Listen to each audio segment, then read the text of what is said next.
Nobody in the city understood how he kept getting away with it. Every move was calculated, every camera angle avoided, every witness confused, every timeline perfectly stitched together. Police called him a ghost, and honestly, it started to feel true. For almost a year, investigators chased a man they couldn't predict. He never repeated locations, never used the same burner phone twice. He paid cash for everything. He even changed the way he walked whenever he entered crowded places. That level of discipline terrified people, because this wasn't random crime. This was someone patient, someone cold, someone who studied human behavior like a science. And the worst part? He loved watching the chaos afterward.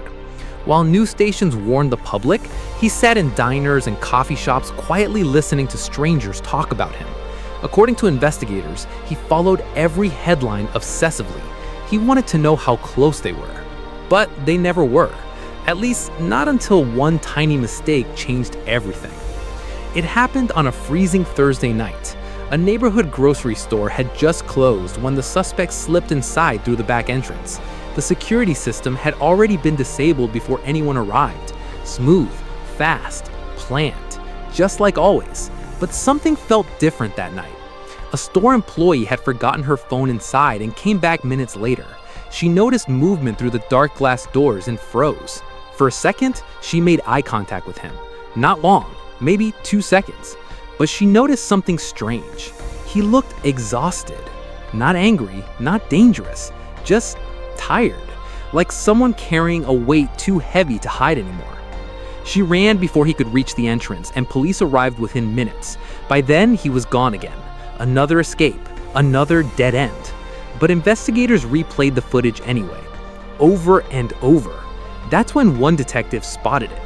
Not his face, not fingerprints, his shoes. Black boots with a deep scratch across the left toe.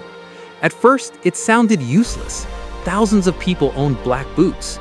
But this detective noticed something else. The scratch pattern matched damage from industrial warehouse flooring, the kind covered in metal shavings and chemical stains. It narrowed the search to only a few active buildings near the city outskirts. For the first time in months, they had direction. 3 days later, officers searched an abandoned shipping warehouse connected to a fake business account. Inside, they found maps, burner phones, police radio scanners, stacks of handwritten schedules. And sitting alone in the center of the room was him. No running, no fight, no speech, just silence. One officer later said the scariest part wasn't his arrest, it was his expression. He looked relieved, the officer admitted, like the chase was finally over. Investigators later discovered the truth nobody expected. The criminal wasn't chasing money anymore.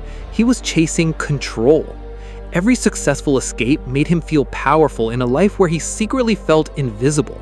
The planning, the manipulation, the attention, it became an addiction stronger than fear itself. But in the end, after months of perfect planning, after fooling nearly everyone, the one thing that destroyed him was a scratched shoe he stopped noticing. Because sometimes the smallest detail becomes the loudest evidence.